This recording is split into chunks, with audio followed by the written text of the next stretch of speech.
Polysécure, épisode spécial, je suis accompagné de Mathilde. Bonjour à tous, bonjour Nicolas.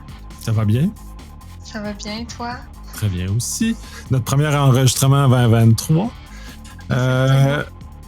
On commence en force parce que c'est quand même, on va parler de l'implantation du droit de la personne à travers les différentes lois qu'on vu. Par exemple, dans le fond, le RGPD étant probablement la plus importante, la plus connue à ce stade-ci, qui vient articuler l'intention du législateur sur la protection des citoyens, des individus face à des entreprises de plus en plus importantes où l'information est maintenant rendue l'élément important. Je vais te laisser débuter avec ça, puis c'est un sujet qui est multifacette. Wow, c'est le sujet peut-être le plus gros qu'on a traité jusqu'à présent. Il y a tellement de choses à dire et il y en a de partout. Donc, rien que pour commencer, comme tu le disais, en fait, le droit des personnes, d'où ça vient, c'est aussi la volonté du législateur de renforcer les droits des personnes, leur donner plus de pouvoir par rapport à ce qui est fait de leur renseignement personnel et protéger leur vie privée. Donc, qu'est-ce qui est fait de leur renseignement personnel par une entreprise, un organisme public? Donc c'est vraiment le cœur du sujet.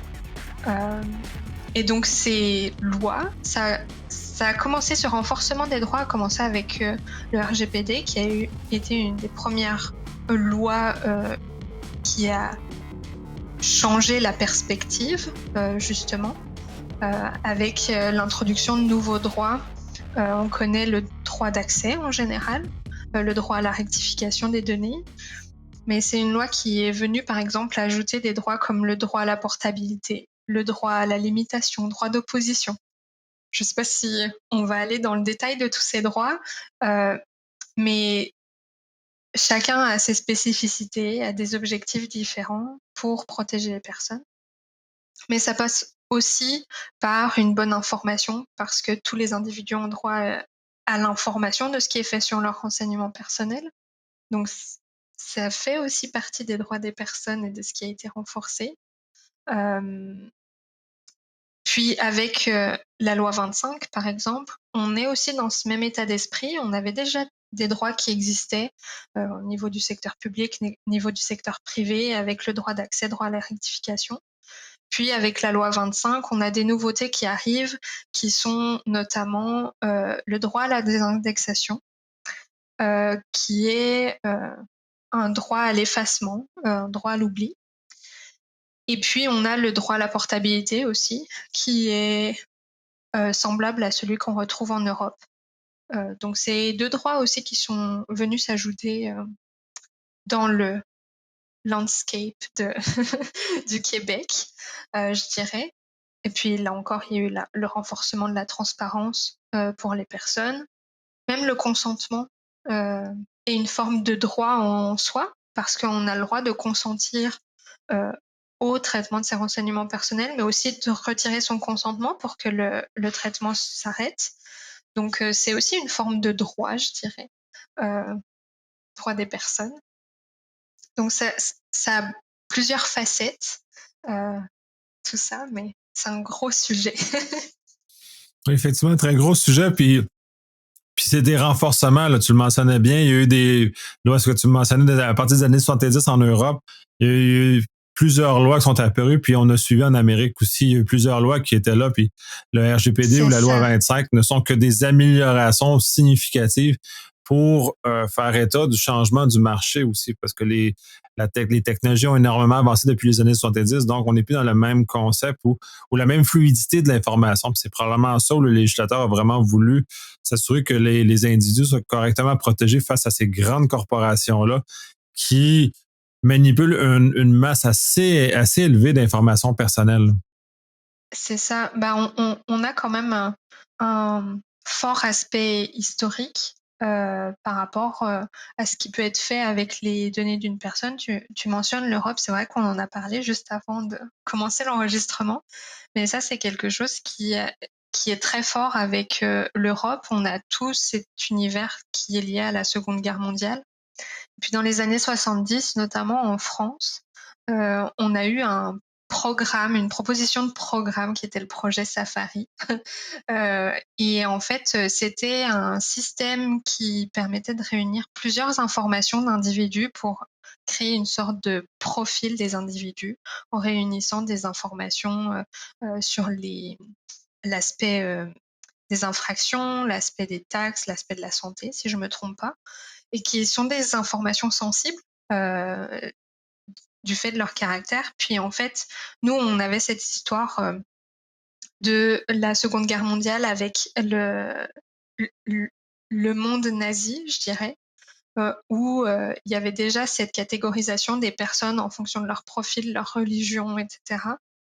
Et c'était assez effrayant. Donc c'est comme ça que la première loi en France est venue dans les années 78, où il y avait déjà un environnement qui avait été construit. Puis l'Europe en soi était bien développée pour ça. Parce qu'il y a eu l'Allemagne aussi qui a développé sa législation. C'est un des pays précurseurs. Puis dans les années 95, on a eu une première directive européenne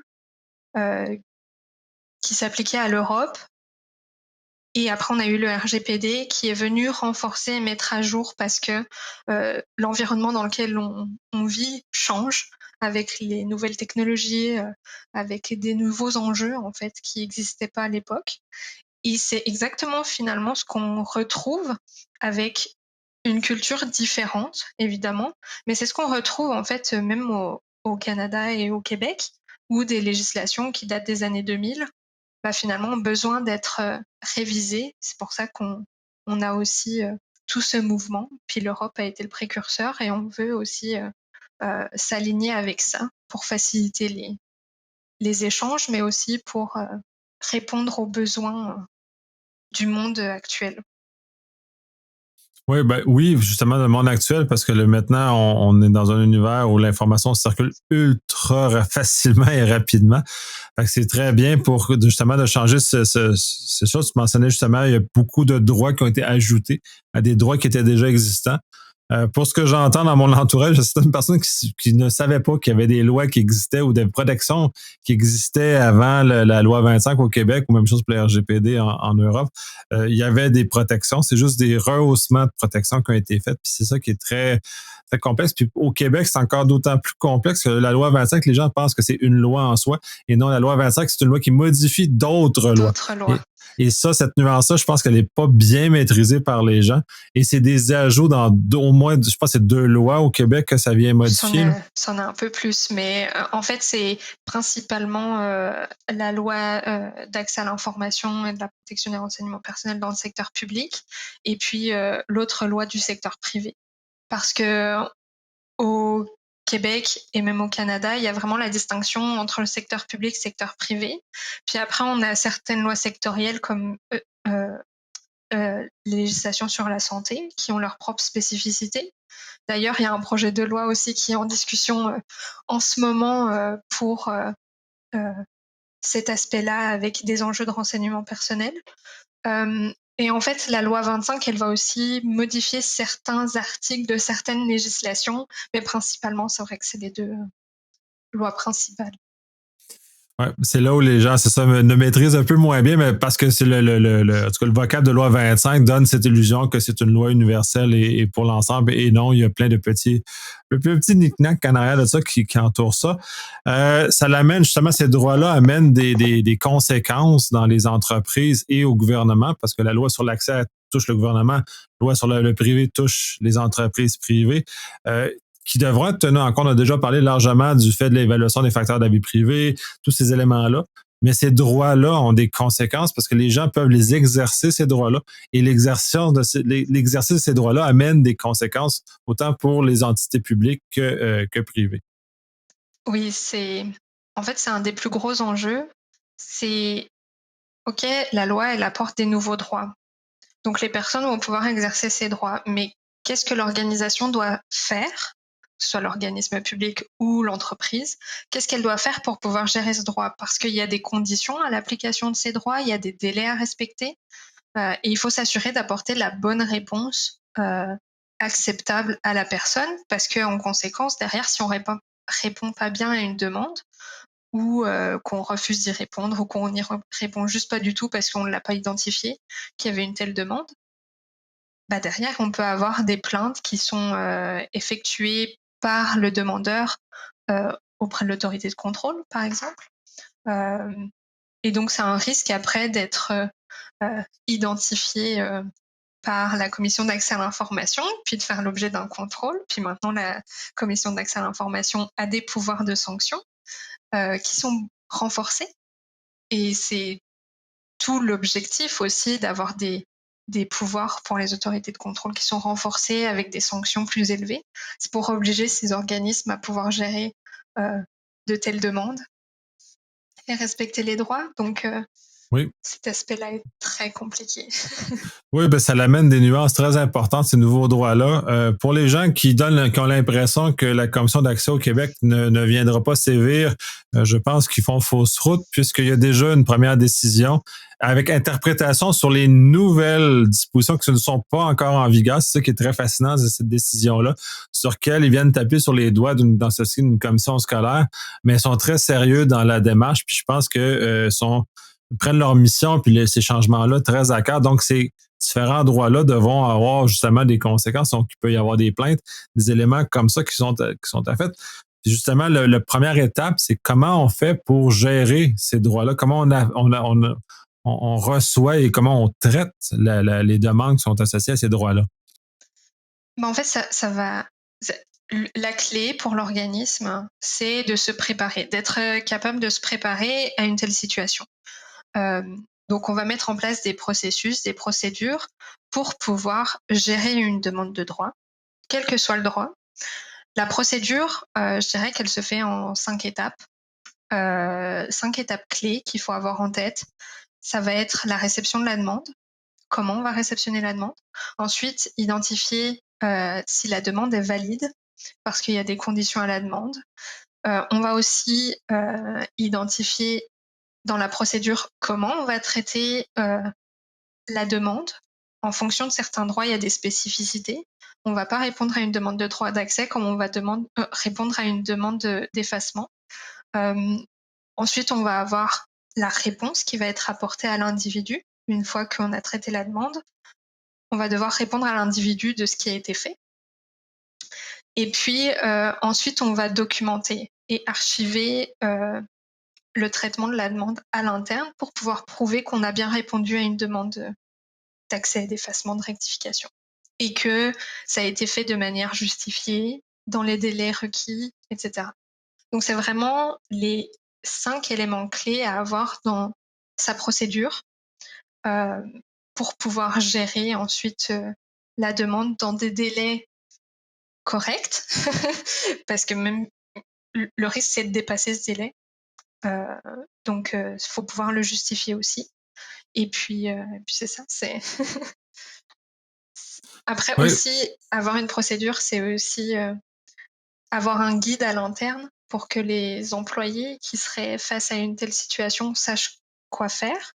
Et donc, c'est une base pour aussi former les employés à une gestion de telles demandes. Donc, ouais, pour éviter l'improvisation, le cafouillage, pour avoir été témoin d'une certaine situation de cette nature-là, effectivement, c'est beaucoup mieux. Puis ça simplifie, puis ça diminue le stress des employés associés à ce genre de choses-là. Je vais revenir sur les différents points parce qu'ils sont intéressants. En soi, la réception, bon, c'était que tel, mais la validité de la demande, parce que dans quelle mesure l'organisation se permet d'évaluer justement cette validité-là, selon les différents droits évoqués. Là. bah, on va parler de la validité, mais je veux quand même revenir sur la réception parce que pour OK. avoir étudié ce sujet, c'est pas un aspect anodin de la demande parce que la réception, c'est savoir comment on va la réceptionner. Il y a plusieurs canaux de réception différents. On peut penser au courriel. En général, on va avoir en fait dans notre politique de confidentialité comme une adresse contact. Euh, et en fait, c'est un élément très important, avoir une information claire des personnes de comment exercer son droit, parce que ça donne des guides à la personne à qui s'adresser et de maîtriser aussi les canaux de réception. Donc ça pourrait se faire par courriel ou par courrier. Mais on peut avoir des cas où c'est une personne qui appelle puis qui dit je veux accéder à mes données, faites quelque chose. Sauf que, en principe, la demande doit être écrite. Donc, on doit avoir une preuve écrite de la demande pour confirmer la réception, etc. C'est un des éléments, je pense, de validité de la demande. Puis, on va aussi avoir, par exemple, une demande qui se fait sur place. S'il y a quelqu'un, on va dans un supermarché et puis on veut demander les informations qui sont liées, ses renseignements personnels par rapport à son activité dans le supermarché, puis la carte de fidélité du supermarché, etc., ou la vidéosurveillance qui est faite. Il y a plein de cas. Dans ce cas-là, je pourrais aller à la réception du magasin du coin et dire je veux accéder à mes renseignements personnels. C'est aussi quelque chose à considérer. Comment on va enregistrer cette demande? Est-ce qu'on va avoir un formulaire de demande d'accès qui est signé par l'individu et au moment duquel on va identifier la personne, qui est un élément de la recevabilité de la demande. Donc, cet aspect de réception de la demande est clé. Il faut pouvoir le maîtriser et aussi maîtriser les cas qu'on n'a pas forcément prévus pour que la demande remonte bien à la bonne personne qui va gérer le droit. En général, ça va être le responsable de la protection des renseignements personnels, le délégué à la protection des données ou tout équivalent. Donc ça, c'était juste pour revenir sur la réception. Oui, t'as tout à fait raison. T'as tout à fait raison parce que ça m'a rappelé un cas où j'ai vu une demande qui est passée par Twitter initialement. Fait que c'est un élément comme ça où, en tout cas, la dite personne s'est frustrée parce qu'elle n'a pas été traitée dans les temps, parce que l'organisation ne surveillait pas cette avenue-là de dénonciation ou en tout cas de demande potentielle. Et ça l'a amené à un certain cafouillage parce que Twitter est un bel endroit pour chialer publiquement. Donc, s'il n'est pas bien entretenu, il n'est pas bien intercepté dans les délais que la personne croit être nécessaire, que ça soit fondé ou pas, que son droit n'est pas respecté, ben là, ça va créer un certain bruit médiatique. Généralement, on essaie d'éviter, qui n'est pas très agréable dans tous les cas, mais oui, il faut être, la réception des fonctions est très importante. Oui, les réseaux sociaux, c'est vraiment le piège aussi. C'est que les personnes peuvent publier quelque chose sur Twitter ou envoyer un message privé sur Facebook, j'en sais rien, sur Instagram. Puis en fait, la personne qui gère le réseau social est pas en mesure d'identifier et comprend pas ce que c'est. Je veux accéder à mes données ou je veux effacer moi ces données. Puis la pire situation, c'est que la personne réponde à la demande et par exemple une demande à l'effacement, elle efface tout sans se poser la question est-ce que j'aurais dû effacer? Est-ce que parce que chaque droit c'est pas des droits absolus, il y a des conditions. Donc c'est ça. Le risque, c'est que la personne prenne l'initiative aussi de répondre et qu'elle le fasse de manière inappropriée. Donc c'est un des éléments clés, en effet. D'autant plus important de former nos gens qui gèrent les médias sociaux ou toutefois de la première ligne en général, justement, que quand il y a ce type de demande-là, les diriger au bon endroit. Puis tu mentionnais clairement qu'il faut que la demande soit dans un certain format, justement pour la validité. C'est une belle façon de glisser vers qu'est-ce que la validité de la dite demande?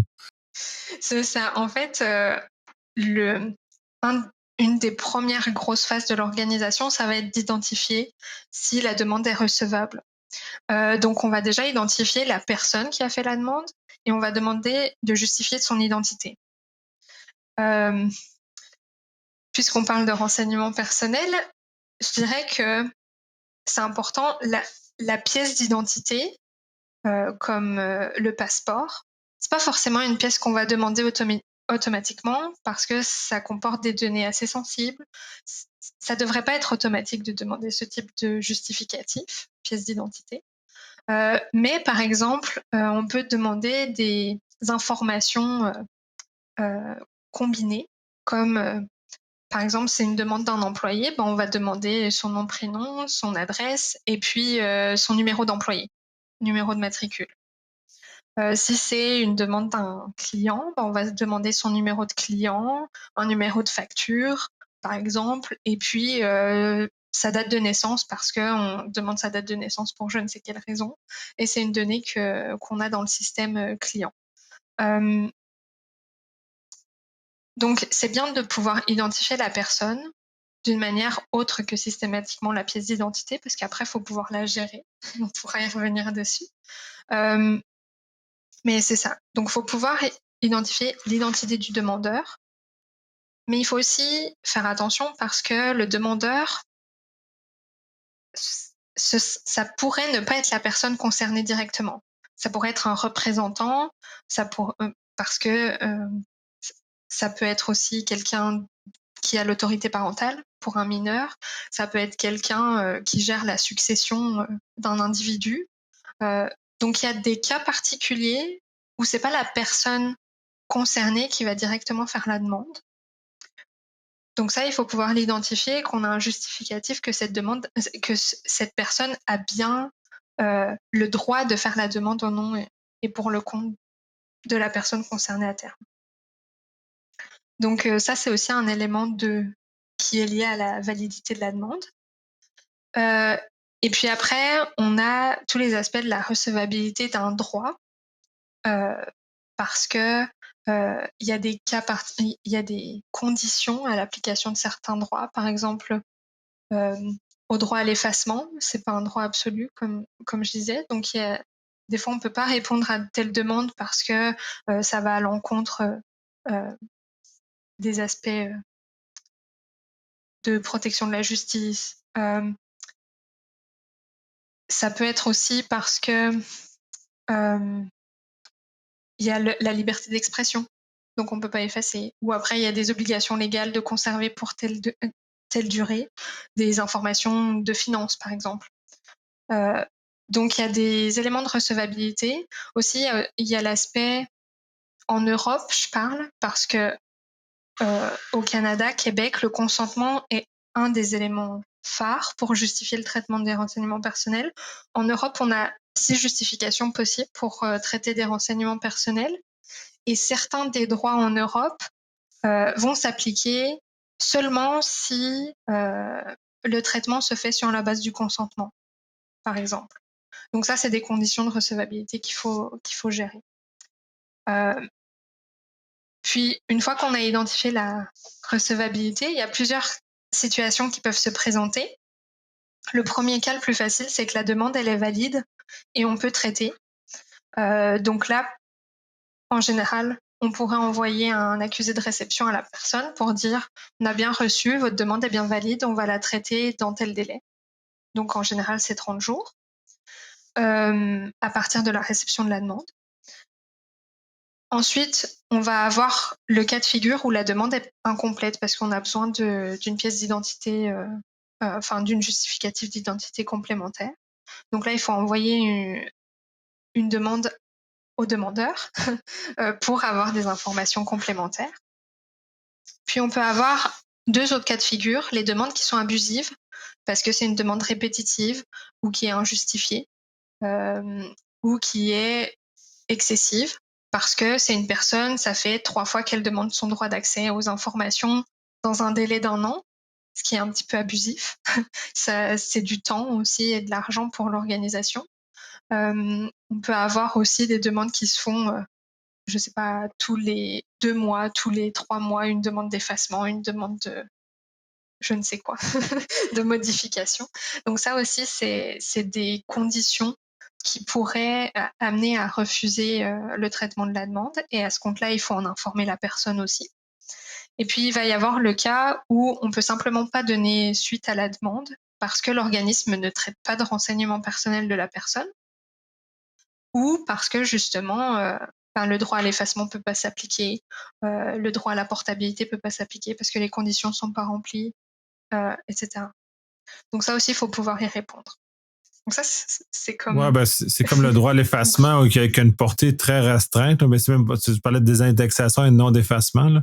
Oui. Ce droit-là, il a une portée excessivement restreinte. Puis dans la tête des gens, il est beaucoup plus grand que ce que l'application réelle de ce que la loi nous permet, le droit nous permet vraiment d'exécuter.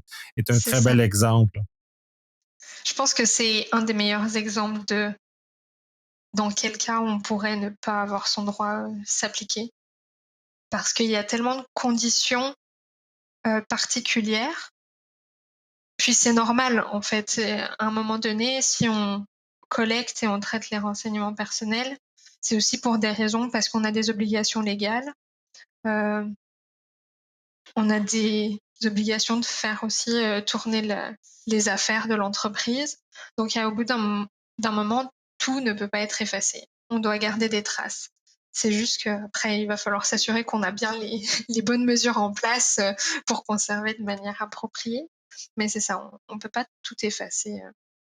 Un compte du jour au lendemain d'un utilisateur parce qu'il n'est pas content comme d'une chose, puis on efface tout. C'est pas la solution.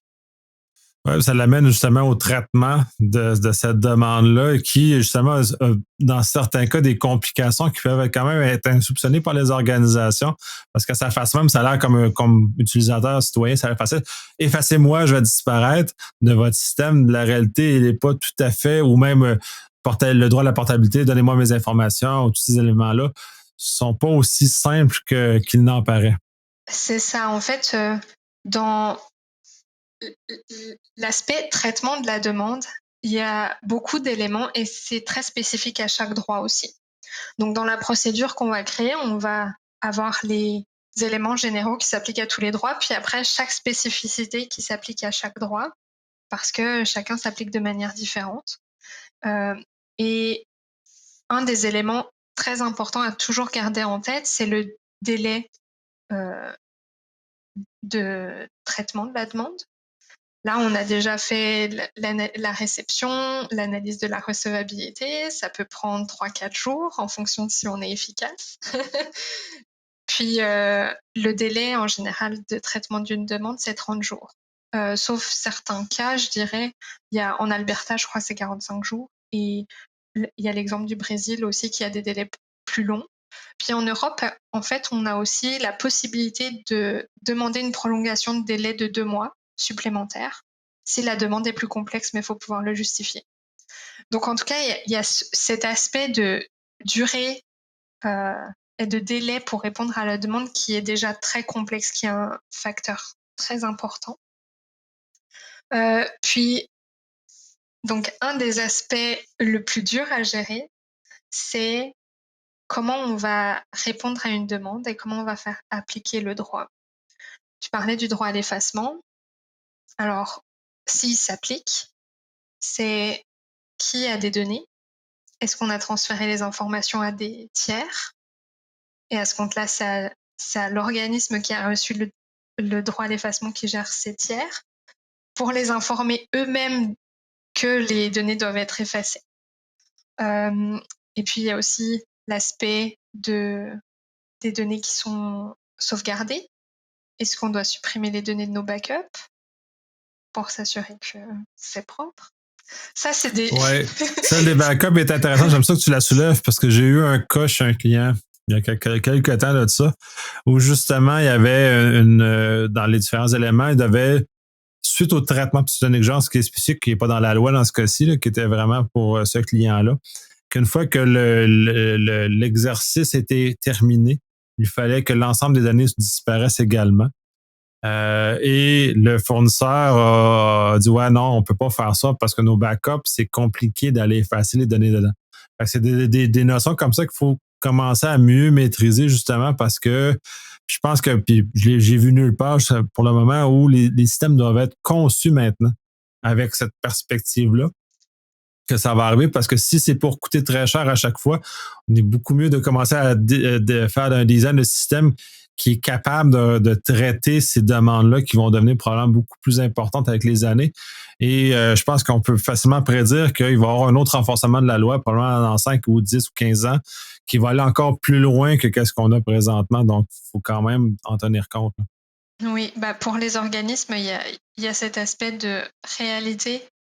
Est-ce qu'on est capable de répondre à la demande avec les outils qu'on a aujourd'hui, surtout pour un droit à l'effacement? Et après, c'est tout l'aspect du principe de privacy by design, où en fait, celui qui développe son application, par exemple, il doit, dès le départ, considérer la protection des renseignements personnels et les enjeux qui sont derrière, incluant les sauvegardes. potentiellement. Donc ça, c'est en soi, ce concept de privacy by design, privacy by default devrait...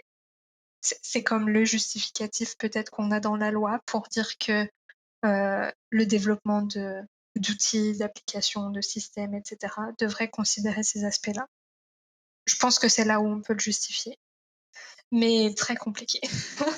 C'est un gros sujet, et puis même moi, dans la pratique, je pense parce qu'il faut que ce soit raisonnable aussi pour l'organisation. Faut pas non plus que, enfin, respecter les droits des personnes, c'est très compliqué, et c'est là où on est dans une situation.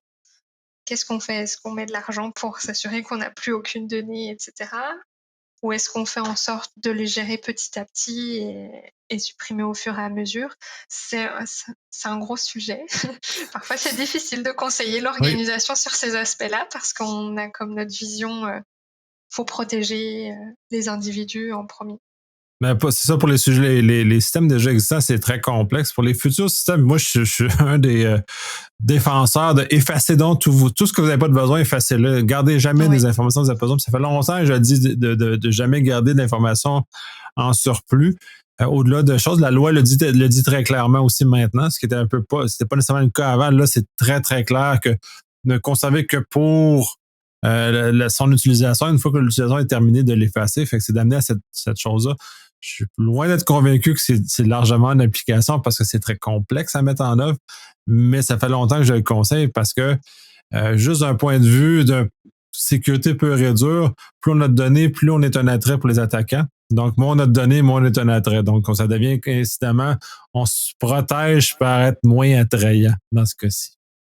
oui, c'est ça. Bah, ça rejoint les aspects de durée de conservation des données. Au-delà du droit à l'effacement, les données devraient être effacées au bout d'un certain délai, une fois que la période d'archivage est terminée, pour justement limiter les risques si jamais on a une attaque contre notre organisation. Bah, au moins, le nombre de personnes qui peut être impactées va être limité. Et typiquement, si une personne a demandé l'effacement de ses données, qu'on a confirmé que ces données étaient effacées et que du jour au lendemain, on a une attaque, et puis on a cette personne qui se retrouve dans nos fichiers de personnes qui ont été impactées par la violation, c'est un peu compliqué de gérer ça pour l'organisation. Ça va être un peu gênant, ce genre de situation-là. Puis je serais pas surpris qu'on en voit à l'avenir de cet élément-là. On n'en a pas, en tout cas, à mon sens, pas encore vu de cas comme tu mentionnes, mais c'est une question de temps avant qu'on commence à voir justement des cas où les gens avaient fait l'effort de se faire extraire d'un système et ou le fermer leur compte, ou peu importe la stratégie qui est faite. Puis d'ailleurs, la fermeture d'un compte, c'est un parcours du combattant pour beaucoup de fournisseurs pour réussir à se faire effacer, disparaître de leur système. C'est pas facile parce qu'ils veulent pas généralement que tu quittes. Et c'est très difficile, mais pourtant, ce droit-là est protégé aussi. Là, on n'est pas supposé avoir à trouver ça très difficile. Mais bref, si on se retrouve justement dans des fuites qui sont associées, les poursuites qu'il va y avoir, ça risque d'être assez fou, mais je pense que ça va probablement sensibiliser les gens. Les gens, de toute façon, dans ce sens-là, les entreprises ne bougeront pas tant qu'il n'y a pas de poursuite. En Europe, il y en a beaucoup. Il y a le GDPR Tracker, je pense, je ne sais pas si c'est toi qui m'en avais parlé, justement, C'est possible. qui est une belle source. Puis je suis allé m'y référer à plusieurs reprises parce que c'est très intéressant de voir parce que on entend ce qui est dans les médias, genre Facebook ou Meta ou ces grandes compagnies-là qui se font taper sur les doigts par une des législations, par un des pays. Mais quand on arrive avec des plus petits cas, puis il y en a beaucoup de petits cas à 5 000, 10 000, 15 000 euros d'amende. Et il y en a beaucoup plus qu'on pense. Puis c'est des éléments très simples de mauvais traitement, mauvaise manipulation, fuite d'informations, même mineurs. C'est genre un courriel à la mauvaise personne et des éléments comme ça qui sont en place. Il y en a vraiment beaucoup. Puis c'est ça que les gens, je pense, ne maîtrisent pas à quel point tous ces petits 15 000 $-là, pour un méta de semence, ça ne change rien. Pour une PME ou une TPE, 15 000 ça peut faire une différence assez substantielle.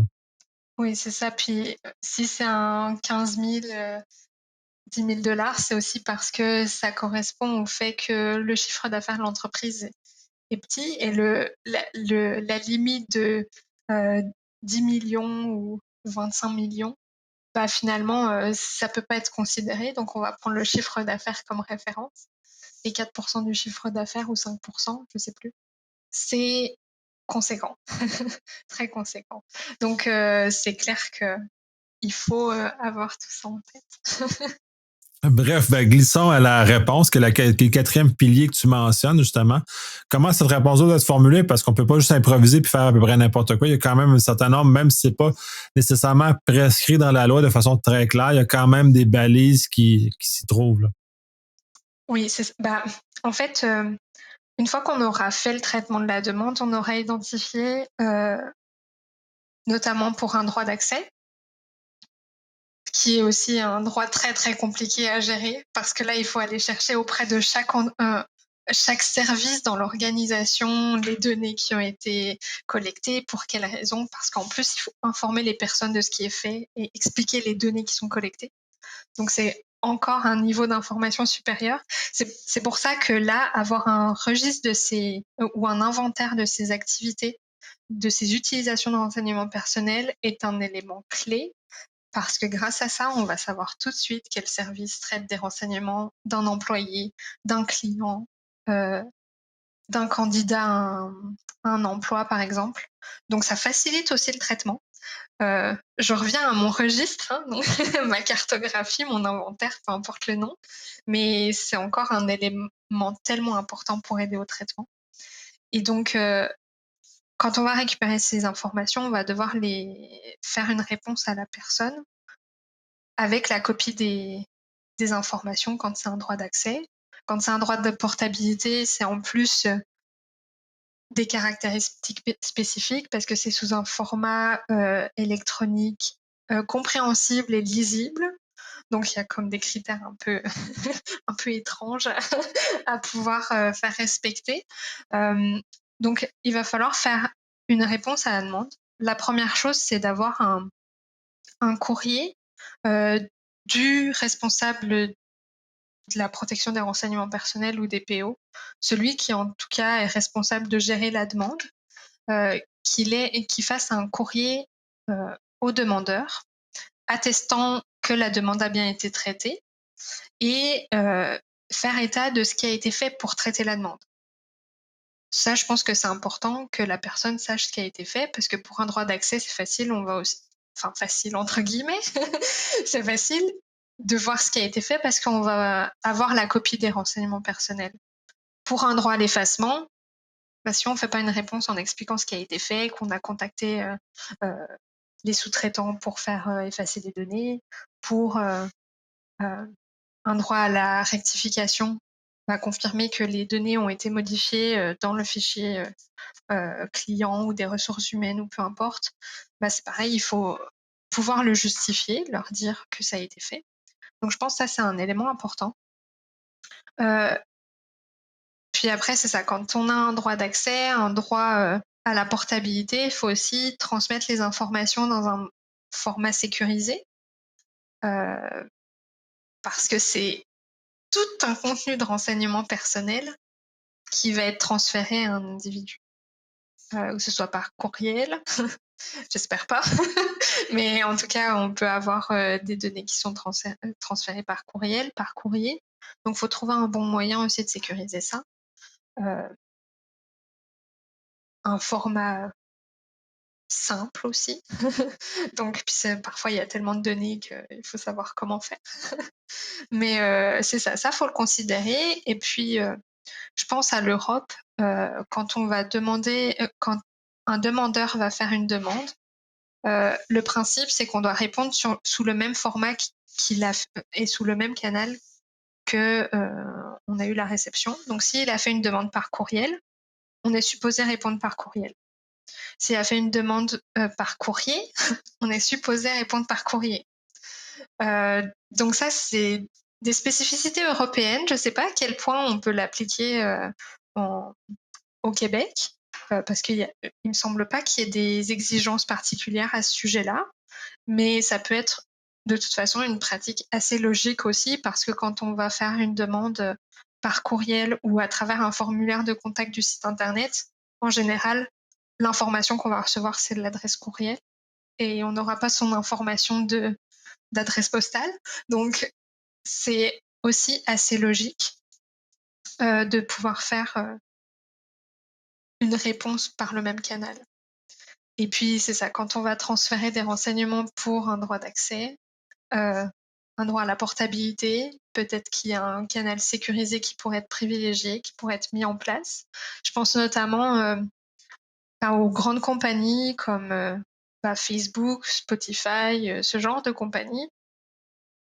Elles ont en principe, et si ceux qui nous écoutent veulent tester, il y a un moyen en général mis en place par des organisations, les grandes organisations comme ça, où le droit d'accès peut se faire en ligne. Et donc, à la fin, on va avoir un accès avec comme un lien où on peut cliquer dessus et ça fait un téléchargement d'un fichier zip avec tous les renseignements qui nous concernent. Normalement, c'est assez rapide, mais c'est un bon test pour voir à quoi ça ressemble. Mais il y a plein de moyens de répondre aussi à ce type de demande de manière sécurisée. Donc, c'est ça. Et puis, dans la réponse qu'on va faire à la personne, il ne faut pas oublier que cette personne pourrait porter réclamation après. Et donc, dans le courrier de réponse, il faut donner la possibilité à la personne de porter plainte, entre guillemets.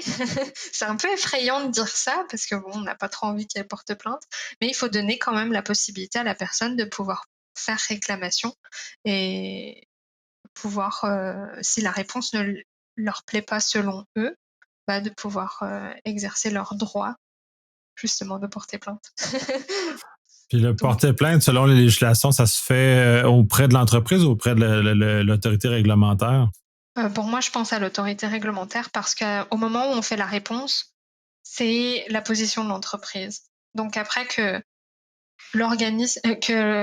la personne dise non mais ça me plaît pas ce que vous avez fait, c'est quand même difficile pour l'organisme de changer de position. Donc en général, la plainte, ça va se faire auprès de l'autorité de contrôle. Et aussi quand on va faire une réponse, parfois on va avoir des situations complexes de réponse à l'individu. Euh, Là, on est en train de parler de la réponse qui est faite quand la demande est valide, mais même quand la demande est abusive ou qu'on peut pas y répondre, il y a parfois, c'est parce que on est dans une situation conflit judiciaire avec la personne ou le traitement de la demande, s'il n'est pas possible, ou on peut pas répondre à sa demande, ou c'est dangereux, etc. Là, c'est en général la personne qui gère la demande, donc le responsable de la protection des renseignements personnels, va répondre normalement, mais quand c'est une demande à risque, qui peut présenter des risques ou qui est sensible, là, en général, on va aller demander une sorte de soutien de l'équipe juridique, si le responsable ne fait pas partie de l'équipe juridique, ou même au responsable de l'entreprise, le président, en tout cas la personne à la tête de l'organisation, pour confirmer la position de l'organisation par rapport à la réponse. Ça peut être aussi un cas à considérer quand on répond à une demande. Donc, c'est ça, je dirais, pour la Très intéressant. réponse. Mais Oui. puis, juste pour la réponse, moi, j'aurais une recommandation à faire parce que je mentionnais les délais et je reviens souvent aux délais parce que c'est un enjeu crucial. Mais pour faciliter aussi la réponse aux demandes, c'est bien, je pense, dans sa procédure d'avoir des modèles, des modèles types de lettres qu'on va faire dans chaque cas. Donc pour une demande abusive, pour un accusé de réception, pour une demande d'information supplémentaire et pour une réponse qu'on va faire pour un droit d'effacement, un droit de modification, droit d'accès. C'est toujours bien d'avoir ces types de modèles parce qu'au moins on sait quoi faire. Et le jour où, parce qu'il faut considérer aussi le jour où le responsable ou le DPO, le RPRP ou le DPO, est pas disponible, il est en congé ou congé vacances ou maladie, et que la demande doit être répondue et que ça doit être une autre personne qui doit gérer ce droit à ce moment-là, c'est bien qu'ils sachent et qu'ils aient ce guide et qu'ils aient comme un modèle de réponse qui doit être fait. Au moins, on a comme une sorte de cadre qui est précis euh, et sur lequel on peut se reposer si la personne n'est pas là. Oui, effectivement, ça, c'est en tant qu'à moi universel qu'on devrait pas répéter deux fois le même geste. Fait que si effectivement on peut avoir des gabarits déjà préfaits ou des modèles, c'est vraiment un must, justement, puis ça accélère le traitement, ça évite les erreurs, ça fait que, bon, on peut traiter ça de façon plus efficace. C'est la mécanisation, puis je pense que dans l'absolu, il y a beaucoup de ces éléments-là qui vont se mécaniser. Les grands l'ont déjà fait, comme les demandes d'accès chez Facebook, par exemple, est déjà mécanisé. Chez Twitter aussi, d'ailleurs, puis ils sont tous comme ça. Fait que ça leur évite de mettre un traitement humain où la machine peut faire probablement 80-90% du travail elle-même. Donc, à ce moment-là, il y a un gain relatif face à ce genre de choses. Exactement. Dernier point, tu avais mentionné documentation, qui est quand même la trace qui doit être gardée à l'intérieur de l'entreprise. Dans le cas, justement, dans l'étape précédente, s'il y a une plainte qui est menée, on doit quand même justifier à l'autorité réglementaire, l'autorité de contrôle, qu'on a fait notre travail et qu'on a fait ça correctement. C'est ça, il faut toujours être capable de montrer qu'on a fait une bonne réponse à la demande et que toutes nos réponses sont justifiées. Parce que si on fait un refus de répondre à la demande à cause de son invalidité, il faut pouvoir le justifier aussi. Donc il y a peut-être des éléments, des échanges à l'interne qu'on veut conserver. Donc en fait, et là je prends un peu le modèle de ce qui peut être fait pour la gestion d'une violation de données, pardon. Où là on a une exigence d'avoir un registre qui est très spécifique. J'ai pas envie de dire de bêtises, mais il me semble pas que ce soit une exigence d'avoir un tel registre pour les droits des personnes. En Europe, c'est pareil, je veux pas dire de bêtises parce que j'ai un doute là présentement, mais je dirais que c'est bien d'avoir quand même une trace avec un registre des demandes qui ont été effectuées sur les dernières années, où on va inclure l'identification du demandeur, identifier si oui ou non la personne elle a été bien identifiée, si c'est un représentant qui a fait la demande, qui l'a fait, et puis la manière dont la demande a été traitée, entre guillemets. Donc, quel était le type de droit qui a été exercé, et puis une sorte de résumé de ce qui s'est passé pour la gestion de la demande. Sachant qu'il y a, en parallèle de ce registre, on va avoir un dossier qui est sécurisé, qui est accessible de manière très limitée, idéalement qu'au DPO, euh, où on va avoir l'archivage des informations qui ont été transmises et tous les échanges qu'il y a pu y avoir avec les organismes tiers qui ont aidé au traitement de la demande, avec les services à l'interne. Donc tout ça, ça devrait faire partie d'une sorte de dossier dédié à une demande, et donc pour pouvoir garder et pouvoir le prouver. Alors après, en termes de délai, combien de temps on va garder ces registres? Je dirais que ça dépend des législations qui sont applicables par pays. Je me souviens de cas en France où on s'appuyait sur le code de procédure pénale et le code civil pour identifier combien de temps on durait. Donc on avait comme un délai de 5 ans pour conserver les informations euh, liées à la demande. Et puis on avait pour les pièces d'identité, comme le passeport ou la carte d'identité, c'était un délai d'1 an pour toutes les demandes, sauf pour le droit d'opposition qui était un délai de 3 ans. Ça, c'est très particulier à la France. C'est un souvenir que j'ai. Mais probablement, on peut trouver des durées de conservation un peu similaires où on fait la distinction entre les pièces justificatives d'identité et puis le dossier en tant que tel pour pouvoir prouver la manière dont on a répondu et qu'on a bien fait tout le processus de diligence raisonnable pour répondre correctement. Ça, c'est clé si jamais il y a une plainte par rapport au traitement de la demande, que la demande a été sensible. Donc, c'est pour moi, je pense, un élément important aussi. Puis, faut ensuite pouvoir gérer ces délais puis supprimer au bon moment pour pas garder ces données indéfiniment dans son dossier de DPO parce que quelle horreur. Oui, c'est des données Donc, sensibles aussi. Fait qu'on est comme dans une double situation pour mettre en œuvre l'application du droit, on doit collecter des informations qui deviennent être protégées par la même loi, et puis ensuite, incidemment, par le même droit plus tard. Donc, c'est comme une boucle. Celle-là, je la trouve terrible parce que ça crée de la donnée personnelle quand on voudrait s'en débarrasser. C'est ça. Bah, puis j'étais tombée sur un cas où En 2018, j'avais fait justement des recherches par rapport au droit d'accès. Et une des choses qu'on avait fait avec les personnes avec qui j'avais travaillé, c'était faire des demandes de droit d'accès auprès de plusieurs organismes. Et une des entités auxquelles j'avais fait la demande, c'était la Poste. La Poste en France, mais c'était à l'entité qui était à Lyon. Et donc, eux, ils n'avaient aucune donnée me concernant chez eux à Lyon. Et en fait, j'ai reçu quand même un papier m'expliquant que j'avais fait une demande de droit d'accès et c'était les seules données qu'ils avaient sur moi. Donc finalement, ils avaient comme un enregistrement dédié à l'enregistrement des données qui était fait par le DPO. C'était intéressant à voir et c'est là que on se rend compte que finalement, on demande nos données, mais en plus, on donne des données supplémentaires pour qu'on traite notre demande.